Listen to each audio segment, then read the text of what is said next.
In this lesson, I'm going to show you the chords and Brian Wilson patented songwriting secrets of the song You Still Believe in Me, the second track off the legendary 1966 Beach Boys album Pet Sounds.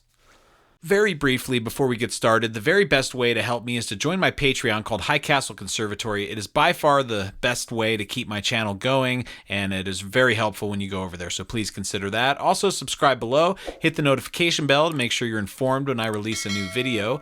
Check out my channel's playlist page to find the lessons that most interest you. And also, in the description below, you can see some links to my original music and purchase it, called High Castle Tele Orchestra and I.S.S. Alright, so about my chord charts. Some of you have seen them before. A sun means a new key. Now this is a rare Brian Wilson song. There's no other suns. This is all in one key. Now this is an A flat, although the original You Still Believe in Me is in B. I'm taking it easy, and I can sing it in B. The high falsetto starts to sound like... I can do it, but I'm just going to take it easy on myself, and we're going to learn it in A flat. That's a good exercise anyway. So this is an A flat, so you see the sun at the beginning, and there's no other suns because it doesn't change keys. The Roman numeral tells us this chord that we're on, what function it has of the key that we're in. And then this little, looks like a division sign, means repeat the same chords as the bar before, so you don't have to keep writing it. Section names right here in the rectangles, page numbers, first ending, then you take the repeat back to that verse, second ending. It's all pretty self-explanatory. Page 2. Little trick if you're writing pages, I have charts, I don't even know what song they are, and I'll just be like page 3 of some song. So if you are disorganized like I have been in the past, if you have anything except the title page, you have the name. But this is a dumb little hint or trick. But write the damn name so you know what, because I'm looking like, what chord is that? I don't even know what this is. But anyway, then finally that outro 2, repeat to fade. Now let me give you a little tour of the song form page. I'm a huge fan of song form, and before we talk about the obvious part of the song, you need to understand the little blocks and what are the numbers behind the blocks. So the time signature of this is in 4/4, but the form of the song, or the structure, the foundational, it's almost like the architecture of the song is there's this intro which stands alone and is very ethereal, and the band is not even in yet. So that I'm calling as one beat or one block. Then it does verse, pre-chorus, chorus, verse 2, pre-chorus 2, chorus 2. So blocks of 3. So we have a block of 1, a block of 3, a block of 3, and then the end I called another block of 3. You could have called it a 2, then a 1. There's this thing called the post-chorus, then this breakdown, and then finally outros 1 and 2. You could have called that 2 different sections if you wanted to, but the real important thing here is this 1, 3, 3, and then this, you could probably break it down any way you wanted to, but those are the kind of things I want you to be aware of. When things are always in blocks of 4, they're boring, and you'll be surprised how much some of the boring music on the radio and the crappy stuff out there, that's one of the reasons you hate it so much. I'm sure there's a lot of other ones, like the sound of that voice, or just their cheesy synth production, but sometimes it's the arrangements that are boring too. So Brian does some really good subtle progressive things in this, where it's lots of blocks of 3. To get the most out of this lesson, follow along with a keyboard if you can. Even if you're not a great keyboardist and you just have a crappy little Casio on your lap, you'll see my voicings below, and I think you'll understand it from a songwriting perspective, because guitar is fine, but it's a little more pattern-based, whereas I feel on the piano you can understand the songwriting behind it a little bit. But if all you have is a guitar, that's fine too.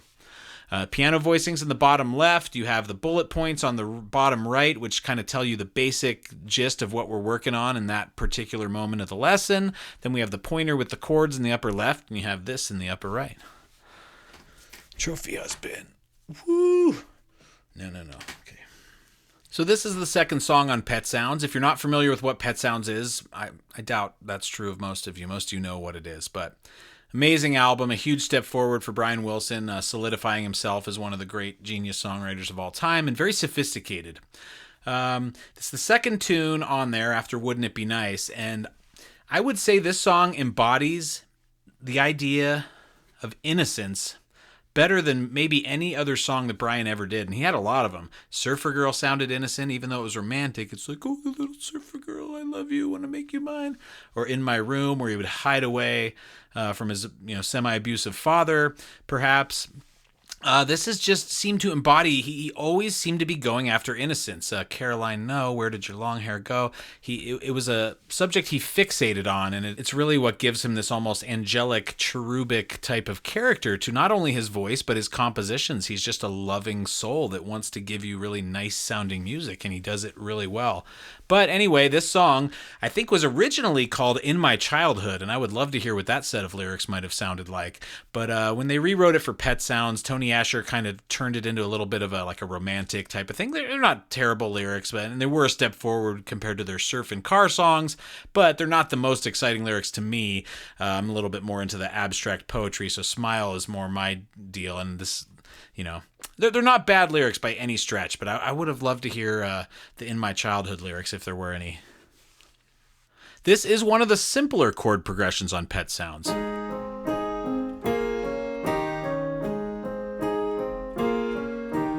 Probably second only to Sloop John B., which is just a folk cover song, and they, mostly 1/4s and 5s.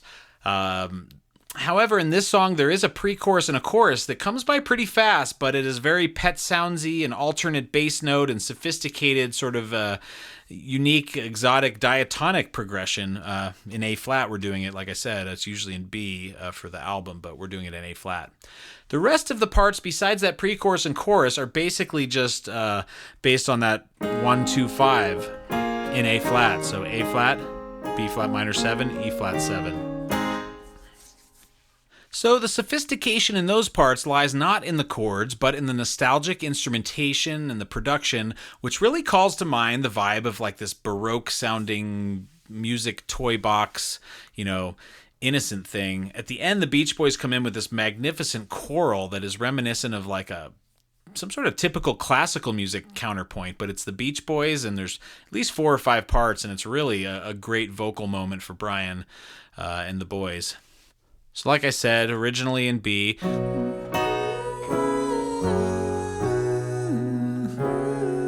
can do it. See, I can't not do it. I just want rather... This is going to take me an hour to record this lesson, so I'd rather do this.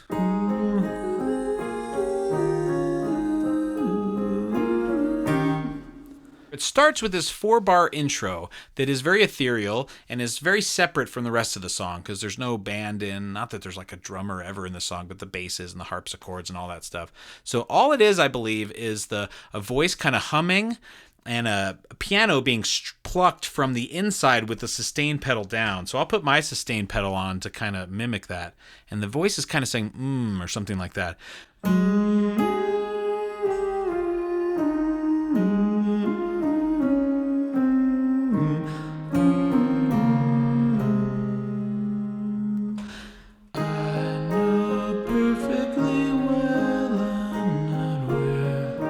Should be.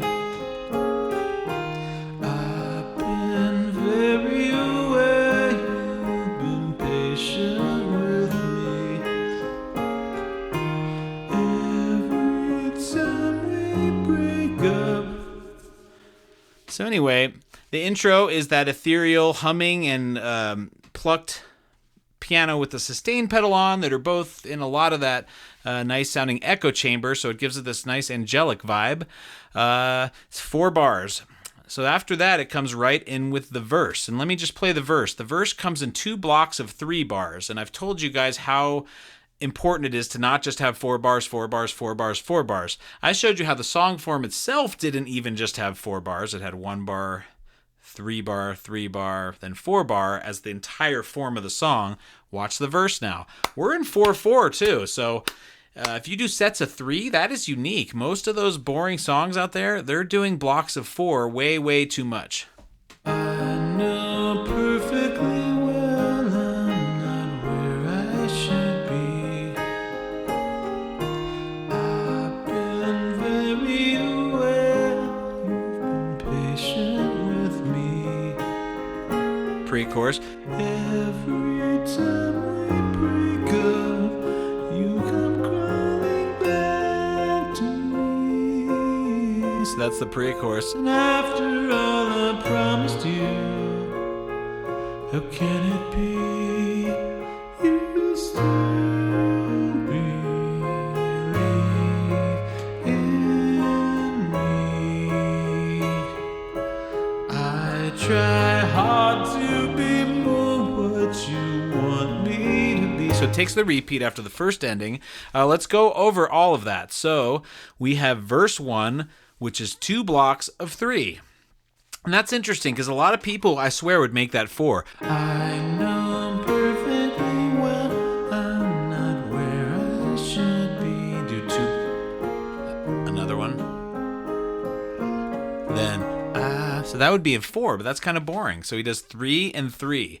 Nothing too crazy about that chord change. It's 1, 2, 5. And for those of you who know and like my lessons, you probably know what 2, 5, 1. It's one of the most common progressions, especially in jazz. But remember, 2 is the same as 4, or it's interchangeable with 4. So if I made this 4 in this key of A flat would be D flat, right?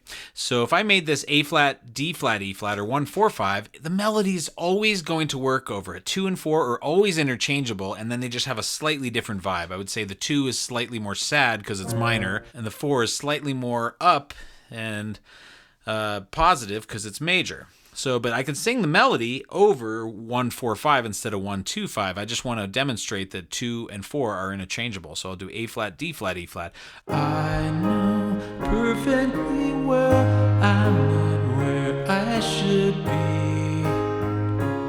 See, it's a little more up. Now if I go back to 2, 5. I know perfectly well I'm not where I should be. So nothing special about the chords on the verse at all. And then on the pre-chorus, it does what is so typical in pop and rock music, is it moves up to the 4. So if we're doing 1, 2, 5 for the verse, it's basically 1. So all it's doing for this pre-chorus is let's go up to 4. It's one of the most common things you can do. 4, you can go to 4, then it goes to 1. But Brian is always, at this Pet Sounds era, was really looking to add color in his chord progression. So instead of going D flat, which would be 4 to 1 in A flat, right? He goes, let's go 4 to 1 dominant. And then change the dominant note to be in the bass for a second there. So it has that real tension of that dominant 7 in the bass. So that sounds like this.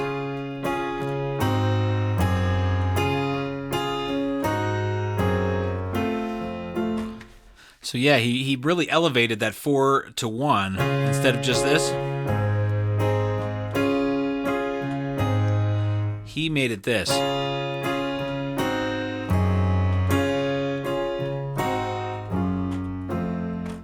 And let's not forget that, this is flirting with the key of D flat because A flat 7 is 5 in D flat and D flat is 1. But we are in A flat, so they're just kind of playing around with 4 and 1 dominant. So, but let's not forget that those are the same chords that would be in the key of D flat. So it goes 4, 1 dominant, twice, then finally goes to 6 major, and it hints at a dominant. It never actually plays that note of the dominant, but the melody it does is it's hinting at a dominant for sure.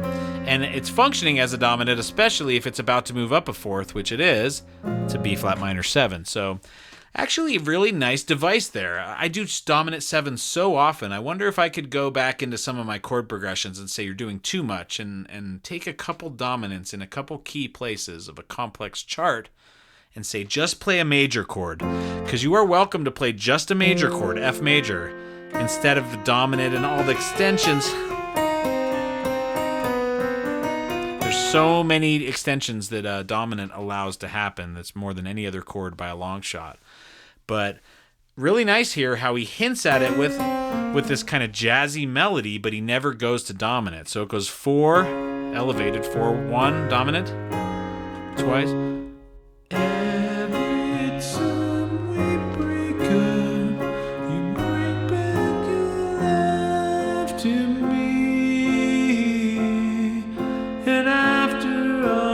promised you so faithfully. You still believe in me. I try hard to be more what you want me to be.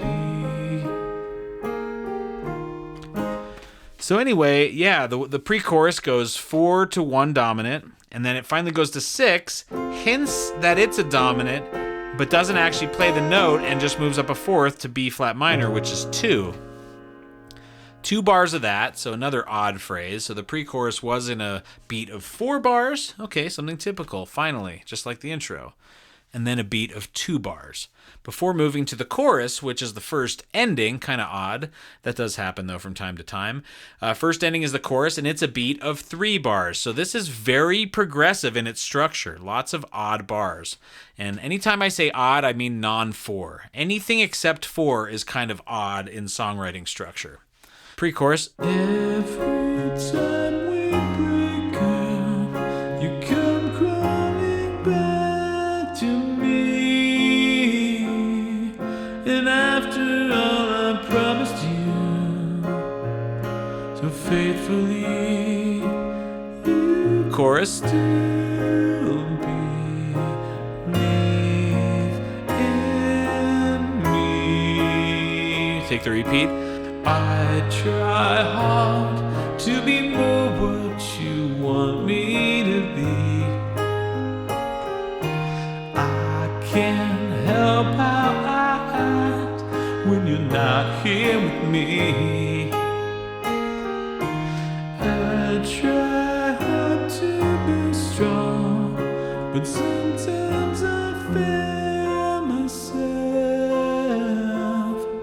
And after all I promised you so faithfully, Second ending, chorus 2. you still believe in me.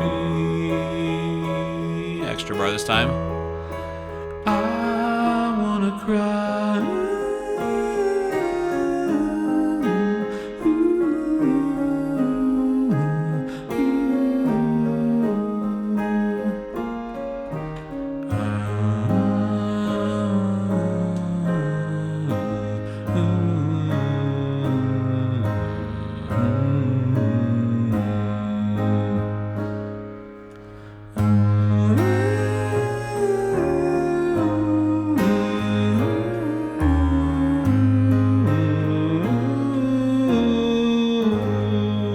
Fermata. And then finally, outro 2.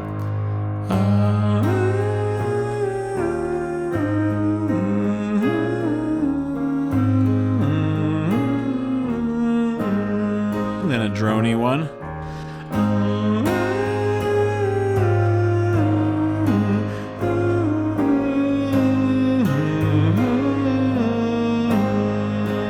Repeat to fade.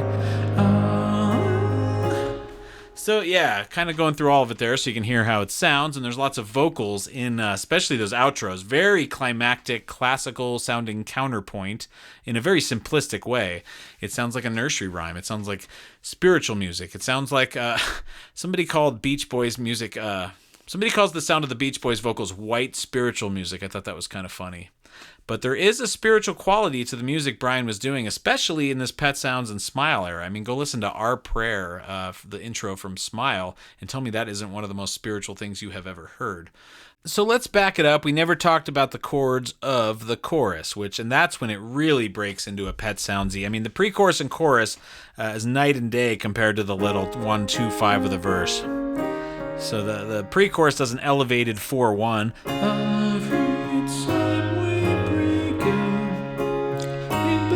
Then 6 major, love to me, into dominant, never do it. But after all I 2, promised you,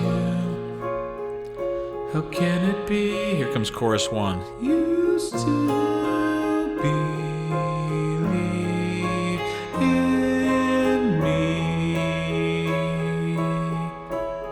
Second ending. I wanna cry.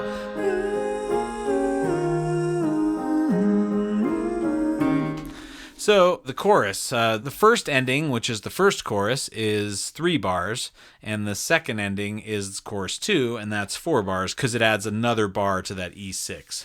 So this is where it really busts out into a fancy chord change for 3 bars. So, if we're playing just the block chords of the pre-chorus,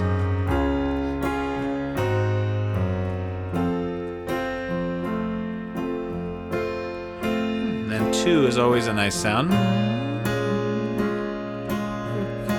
Now check this out. 6, but with a different bass note. Now 2 with a different bass note. 6.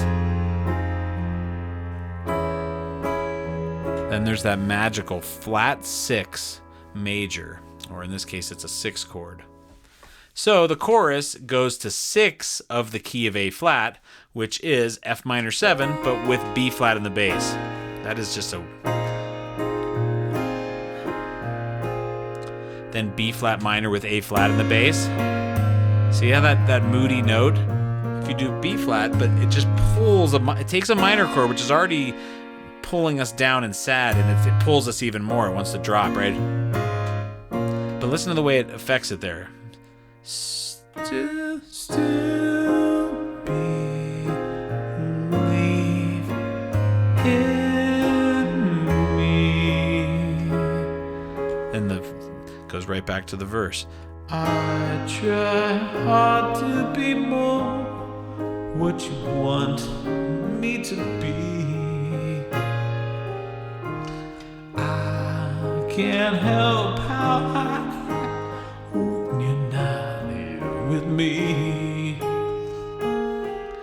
It's pre-chorus 2. I try hard to be strong, but again I fail myself. And here's the part the harpsichord's doing. And after all I promised you, how can it be you still believe in me? Extra bar, the second ending. I wanna cry.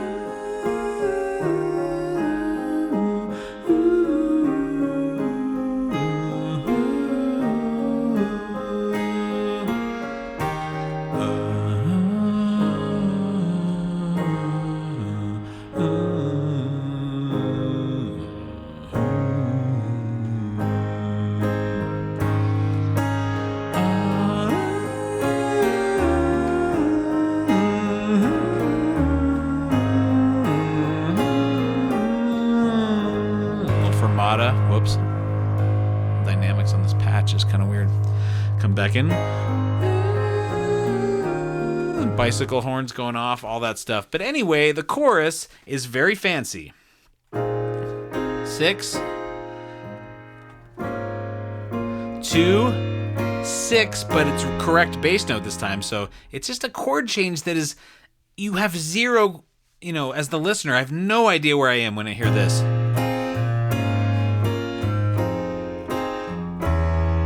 It's just one of those magical Brian Wilson, messing with the diatonic features of A flat. So F minor 7, B flat, still. How do I know this is a minor 7? Because the melody, still believe in me, E flat. Still 6, B2 with a different bass note. Believe 6 in me. Now, flat 6, I have a whole video that go watch my analysis of Bernard Herrmann's Vertigo, and I have a whole rant in there about the connection of flat 6 to any major key. And flat 6 is not in that key of A flat. So in the key of A flat, there is no E major. But since E major shares a tone with A flat, and it is the note A flat, any note that has A flat in it is somehow connected. And in this case, it's an important connection, and it's used all over the movies. Flat six is just this place. I have a whole video on that. Go watch my analysis of Bernard Herrmann's score to the Hitchcock movie Vertigo, and you're going to hear me rant in detail about the connection of flat six to any major key. So get that into your head that there's this magical thing called the flat six. But this is Brian, and he's going to want to elevate it. So the regular flat six would just be E major, and that would sound like this. Still believe in me. But Brian's going to make it more ambiguous, and he's going to add a 6. That's going to be C sharp. And this time I'm saying no 5.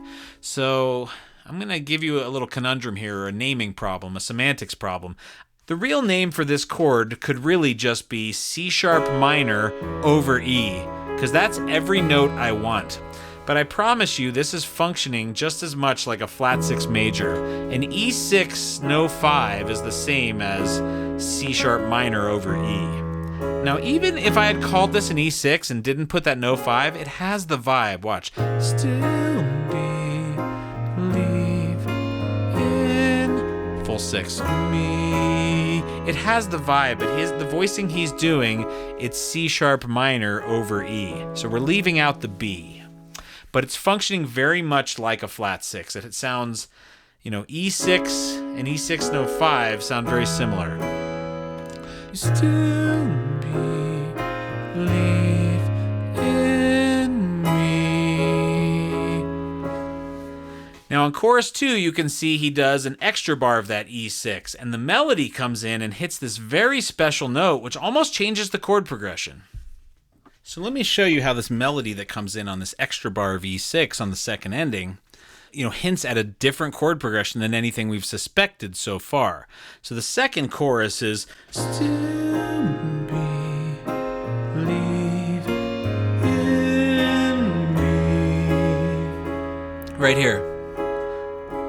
I wanna cry. So the note, it would be like doing a D flat minor 6, which would be 4 minor of A flat, and we all know that 4 minor has a lot of significance, even though it's not diatonic to A flat. But we were on an E6, so adding that would be like, I wanna cry. But I'm not going to say that melody note is changing this chord. I'm going to allow it to just be. So we get to that second chorus, and it's still believe in me. I wanna cry.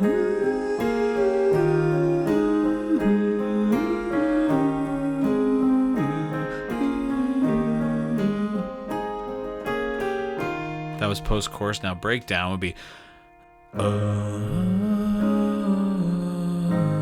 changes the chord. It just goes 1 to 1 sus 4, which is cool because it just still hosts that main theme melody, which is the same one that was stated in the intro, right?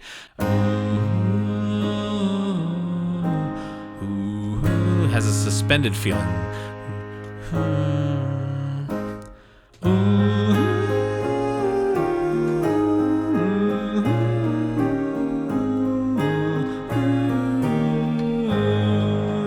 Fermata thing before it comes back in.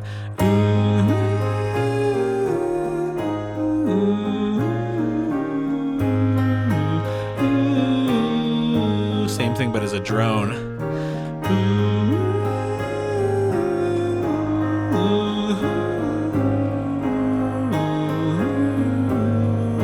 Repeat to fade. Doesn't get this far, but if it did, it would be. So just that little repeat there, which is one time as the regular and one time with it as a drone in the key that it's in, which is A flat. Now, that outro section, there's these magnificent background vocals that I didn't transcribe all of them, but they're working in counterpoint. So there's that main melody in the falsetto. And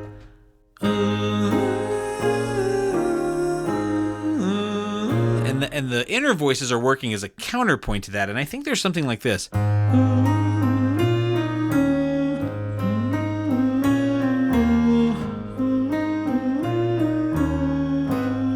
And there's, at least 4 or 5 voices in there that are really weaving in and out of each other. And it's one of Brian's more, spiritual sounding background vocals. But the one thing I want to tell you is the instruments themselves are hinting at these background vocals.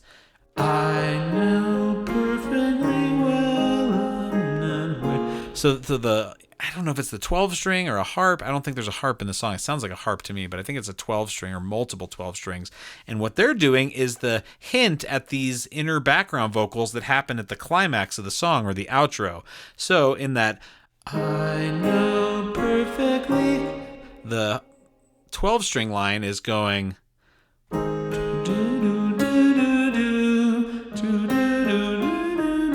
then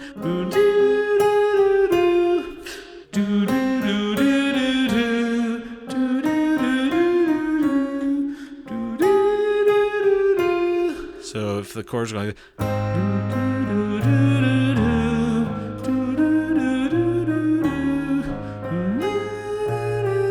that's what the background is. So there's all these plucky little music box sounding things, and that's just one of the melodies. So great little trick there to make your, vocal and your instruments sort of match up and hint at each other. So when this plays this, in the verse on the 12-string guitar, it's foreshadowing the vocals which happen later. I think that's a great way to arrange songs, is to have the instruments, hinting at each other and theme and variations and that kind of thing. And we don't see enough of that. So this is subtle in this song. You'd have to really listen closely to hear how it's related, but it's really nice.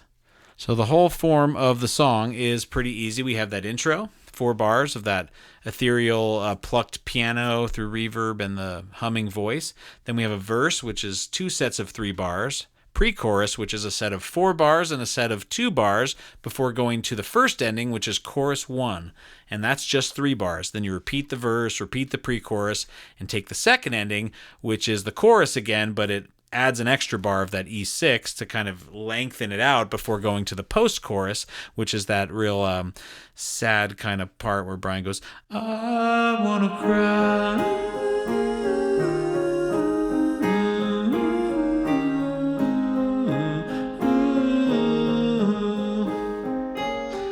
Breakdown.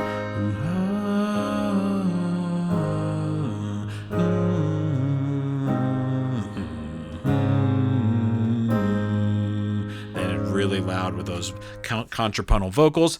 And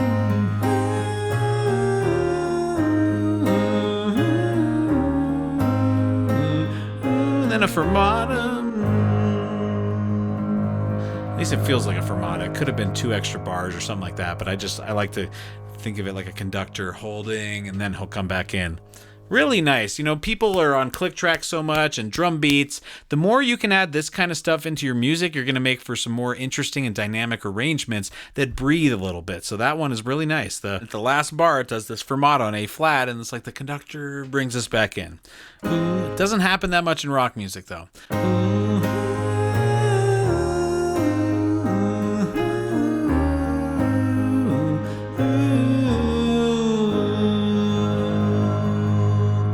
Back in, and then there's a repeat section, which is just like the regular chord progression, then the drone chord progression, 1 2 5 1 2 5, and the drone is over A flat, which is the key we're in. So that sounds like when the conductor finally brings us back in.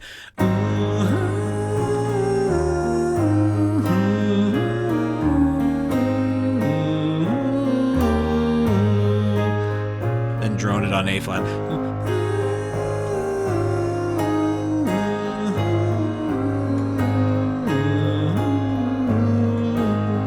Repeat the regular,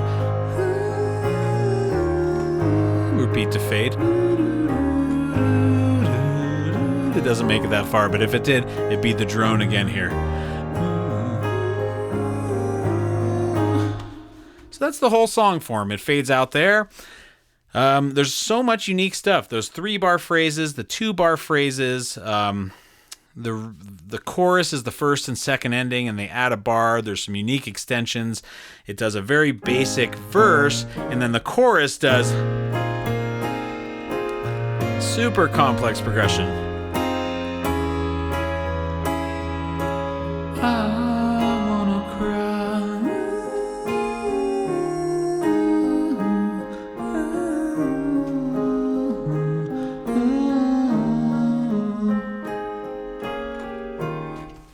This song and the melody seems so obvious and simple. Like we must have heard it somewhere before, like a nursery rhyme, but like for sad adults or hopeful adults or whatever, wistful adults. I mean, it's really remarkable that the effect that it has, because I've seen people shed a tear to this vocal part that comes in, and it's really crazy.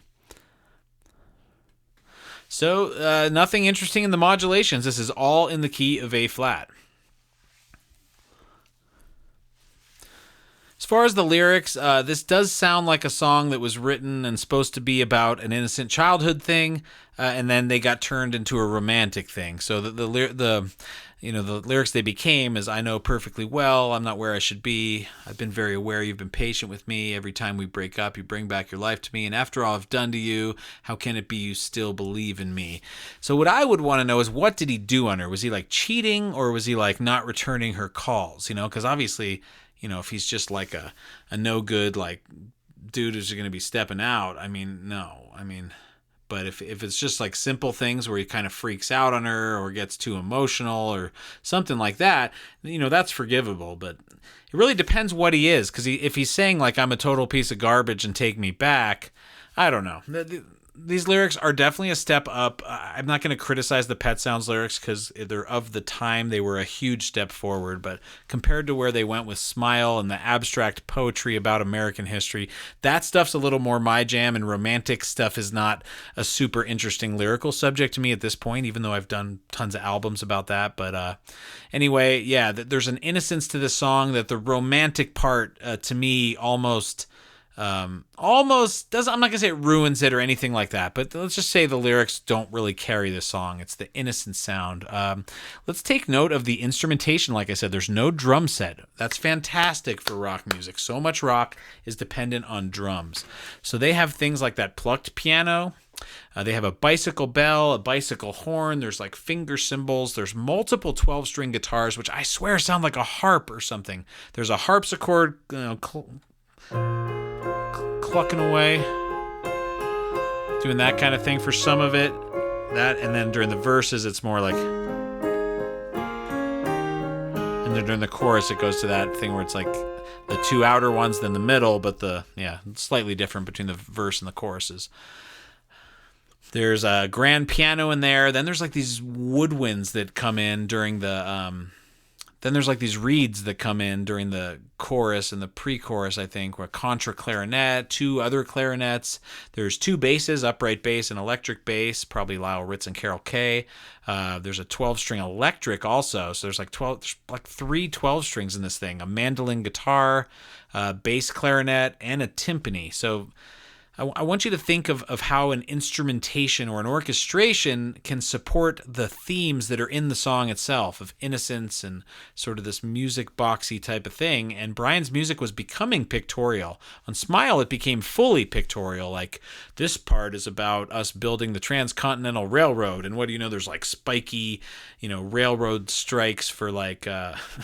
For the percussion, and there's chugging cellos for the train itself. It's truly pictorial, but Smile is but Pet Sounds is definitely getting to that point where we need innocence, and perfect, no drum kit, bicycle bells and horns and harpsichords and basses and lots of 12 strings and woodwinds. It's fantastic. There's a nice dynamics to it, and like I said, the tempo can breathe at times and do a little fermata, which is something we all need to add more to our music, is those breaths of tempo.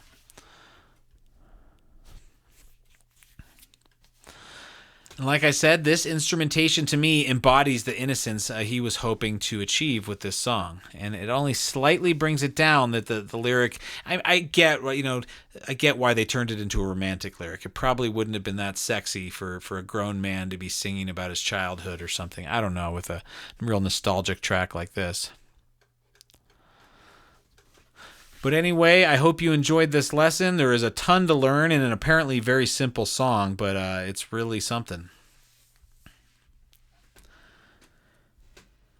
I know perfectly well I'm not where I should be. I've been very aware you've been patient with me. Every time we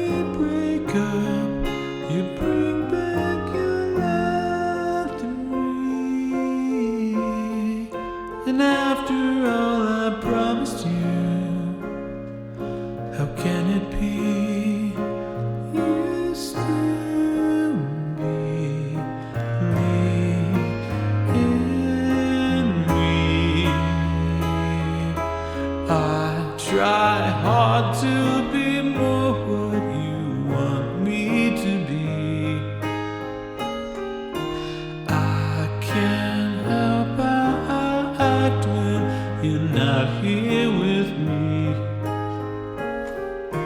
I try hard to be strong, but sometimes I fail myself.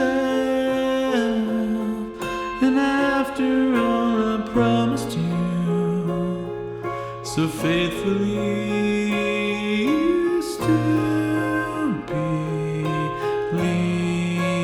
in me. I wanna cry.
Then repeat to fade.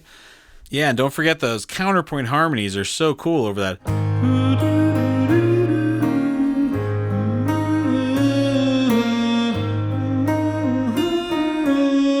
There's probably one below it that goes.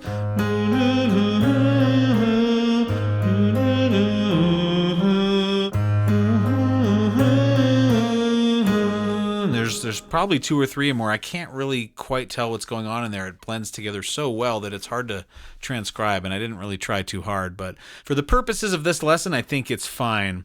Anyway, come join me on my Patreon. That's the best place that we can go deeper and deeper into this stuff. So thanks for tuning in, and watch more of my videos by checking out my playlist page, because there's a ton more of some really interesting chord progressions that I geek out on. Thanks a lot for watching this video and taking an interest in my channel. Please help me reach a larger audience by hitting subscribe below and ringing the notification bell. Check out my video playlist page to find the categories that most interest you. Leave me a super thanks here on YouTube, and even better, come join my Patreon. Please consider buying music for my original projects I.S.S. and High Castle Teleorchestra. Also, don't forget to sign up for my email list on the front page of timsmolens.com. You can find information about all of those things in the description below. Thanks again.